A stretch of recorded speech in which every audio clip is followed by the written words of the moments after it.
आज हम लोग का टॉपिक है सर्वनाम। क्या है? सर्वनाम। अब देखेंगे कि सर्वनाम किसे कहते हैं। संज्ञा के बदले प्रयोग में आने वाले शब्द को सर्वनाम कहते हैं। संज्ञा के बदले हम लोग संज्ञा में क्या पढ़े थे? तो संज्ञा राम, सीता, ये सब क्या है? नाम है। नाम है, संज्ञा है।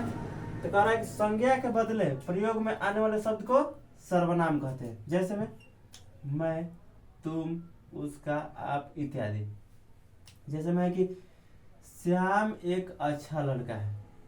श्याम एक अच्छा लड़का है। हम लोग क्या पढ़े हैं कि संज्ञा के बदले, संज्ञा है ना श्याम, इसके बदले में आने वाले शब्द को सर्वनाम कहते हैं। इसके बदले में आया है क्या? वह। तो वह क्या है? सर्वनाम है। क्या है? सर्वनाम। समझ में आ गया? संज्ञा के बदले जो हम वाक्य प्रयोग करते हैं, जो शब्द प्रयोग करते हैं, उसे क्या कहते हैं? सर्वनाम। तो संज्ञा की जगह पर क्या है? वह। तो वह एक अच्छा लड़का है। समझ में आ गया? अब देखो, अब देखते हैं सर्वनाम के भेद। सर्वनाम के कितने भेद होते हैं? तो सर्वनाम के निम्नलिखित 6 भेद है। सर्वनाम के 6 भेद है। पहला, पुरुषवाचक सर्वनाम। पहला देखा जाए कौन है? पुरुषवाचक सर्वनाम। जिस शब्द का प्रयोग किसी स्त्री, पुरुष या वस्तु के नाम के बदले हो, उसे पुरुषवाचक सर्वनाम कहते हैं।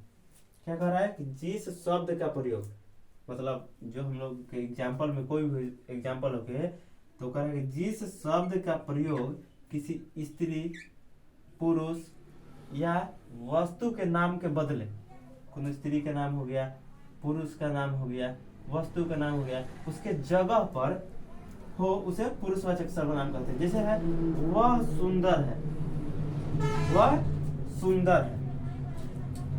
तो देखो वह है, यहाँ पर अब राम सुंदर है कि सीता सुंदर है, ये तो कंफर्म नहीं है, लेकिन किसी स्त्री या पुरुष के जगह पर आया है। क्या? वह। चाहे किसी वस्तु, कोई वस्तु सुंदर है तो उसके जगह पर आया है वह, तो इसमें पुरुषवाचक सर्वनाम है। ये कौन? वह। अब इसके बाद है निश्चयवाचक सर्वनाम। निश्चयवाचक सर्वनाम, इसका डिफिनेशन, परिभाषा है कि किसी निश्चित नाम के बदले, कोई निश्चित नाम है, निश्चित नाम, जैसे सीता, ये निश्चित है कि नहीं? सीता नाम है, गीता, मोहन। तो किसी निश्चित नाम के बदले में आने वाले सर्वनाम को निश्चयवाचक सर्वनाम कहते हैं। किसी निश्चित नाम के बदले, मतलब सीता निश्चित नाम है, इसके बदले में कोई शब्द आए, उसे क्या कहेंगे? निश्चयवाचक सर्वनाम। क्या कहेंगे? निश्चयवाचक सर्वनाम। किसी निश्चित नाम के बदले में आने वाले सर्वनाम को निश्चयवाचक सर्वनाम कहते हैं। जैसे निश्चित है सीता, गीता भी निश्चित है, मोहन भी निश्चित है, इसके बदले में जो नाम है, देखो यह पढ़ने में तेज है, यह पढ़ने में तेज, किसी निश्चित नाम के बदले आया है। मान लो यहाँ पर सीता रख दे, सीता, सीता रख दिया, तो सीता निश्चित नाम है, किसी निश्चित नाम के बदले में हुआ है। या गीता की जगह पर रख दिए यह पढ़ने में तेज है, वह पढ़ने में तेज है, हम लोग पढ़ने में तेज है, वे सब पढ़ने में तेज है, ये सब निश्चित नाम की जगह पर आया है, तो इसे क्या कहेंगे? निश्चयवाचक सर्वनाम। अब है अनिश्चयवाचक सर्वनाम। अनिश्चयवाचक सर्वनाम, किसी अनिश्चित नाम के बदले, नाम कंफर्म नहीं है, यहाँ पर कंफर्म था नाम, सीता, गीता, मोहन, सोहन, ये सब नाम क्या था? कंफर्म था। तो किसी निश्चित नाम के बदले में आने वाले सर्वनाम को अनिश्चयवाचक सर्वनाम कहते हैं। जैसे कोई पुकार रहा है, अब देखो यहाँ पर कंफर्म था, सीता थी, गीता थी, मोहन था, यहाँ पर कोई पुकार रहा है, यह कंफर्म नहीं है कि सीता है कि गीता है कि मोहन है, यहाँ पर अब पता नहीं चल रहा है कौन है, तो इसीलिए इसको क्या कहेंगे? अनिश्चितवाचक सर्वनाम। यहाँ पर है कि कुछ गिर गया, अब पता नहीं क्या गिरा, आम, अमरूद, क्या गिरा, लेकिन कुछ गिर गया, यहाँ पर कंफर्म नहीं है, अनिश्चित है, इसे अनिश्चित वाचक सर्वनाम कहते हैं। ये आ गया समझ में तीनों। अब अगला देखते हैं 4 नंबर।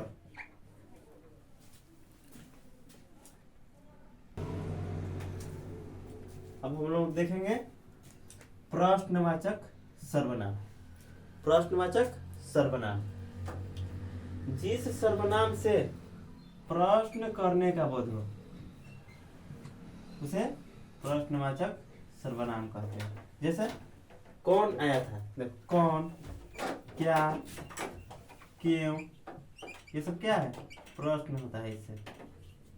तो प्रश्नवाचक सर्वनाम का परिभाषा, जिस सर्वनाम से प्रश्न करने का बोध हो उसे प्रश्नवाचक सर्वनाम कहते हैं। जैसा है कि कौन आया था, कौन आया था, प्रश्न हो रहा है, कौन आया, पूछा जा रहा है कि कौन था। तुम क्या चाहते हो। अब है अगला निजवाचक सर्वनाम, वैसा सॉरी सर्वनाम के जिस रूप से स्वयं या अपना, अपना का मतलब खुद,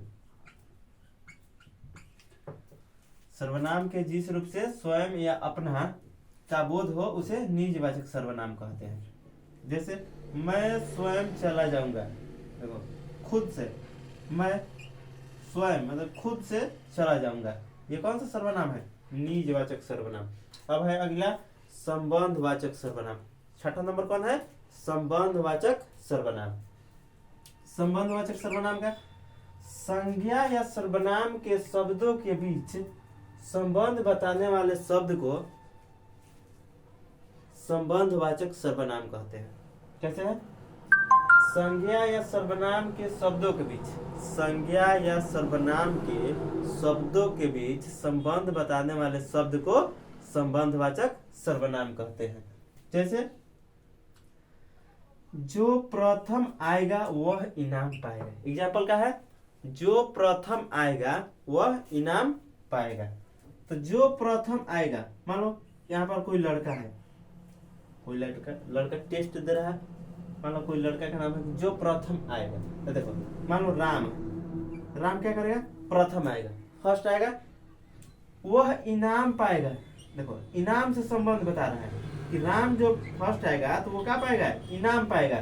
तो इससे राम से रिलेटेड बता रहा है ना, संबंध बता रहा है कि जो प्रथम आएगा वो क्या पाएगा, इनाम पाएगा। तो इनाम से संबंध बता रहा है किससे, राम से। तो वह है क्या, संबंधवाचक सर्वनाम, मतलब संज्ञा या सर्वनाम के शब्दों के बीच ये जो मतलब राम प्रथम आएगा, संज्ञा हो यहाँ पर रख दिए, मान लो राम, ये तो सर्वनाम है, वह जो वह सर्वनाम है। ये करा कि संज्ञा या सर्वनाम के शब्दों के बीच, तो मान लो यहाँ पर राम रख दिए संज्ञा, यहाँ पर हाईवे के लिए सर्वनाम, इनका बीच में जो इनाम है संबंध बता रहे वो कौन है, संबंधवाचक सर्वनाम। तो ये सर्वनाम जो टॉपिक था खत्म, संज्ञा हो गया, सर्वनाम हो गया। अब इसके अगला चैप्टर पढ़ेंगे विशेषण। विशेषण किसे कहते हैं, विशेषण के कितने भेद होते हैं, ये सब अगले नेक्स्ट वीडियो में पढ़ेंगे।